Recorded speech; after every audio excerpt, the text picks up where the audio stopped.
জুলাইয়ের শেষ দিকে ডেঙ্গুর প্রকোপ বৃদ্ধির শঙ্কা থেকে এডিস মশার লার্ভা ধ্বংসে ইতিমধ্যে নানা পদক্ষেপ হাতে নিয়েছে ঢাকার ২ সিটি কর্পোরেশন। ডেঙ্গু মোকাবেলায় এডিস মশার প্রজনন স্থল ধ্বংসের লক্ষ্যে রাজধানীতে ঢাকা দক্ষিণ সিটি কর্পোরেশন এলাকায় ১০টি জোনে ভাগ হয়ে অভিযান শুরু করেছে ভ্রাম্যমাণ আদালত।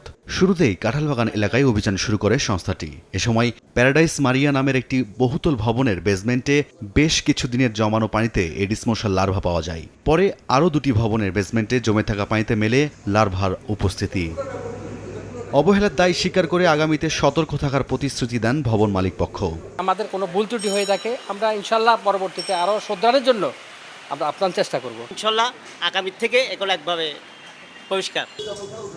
এদিকে এডিসের লার্ভা পাওয়ায় ৩ জন ভবন মালিককে মোট ৫০,০০০ টাকা জরিমানা করে ভ্রাম্যমাণ আদালত। পরে ওষুধ ছিটিয়ে লার্ভা ধ্বংস করা হয়। অভিযান আগামী ৩০ তারিখ পর্যন্ত চলমান থাকবে এবং এরপরে যদি আরও প্রয়োজন হয় আরও চলমান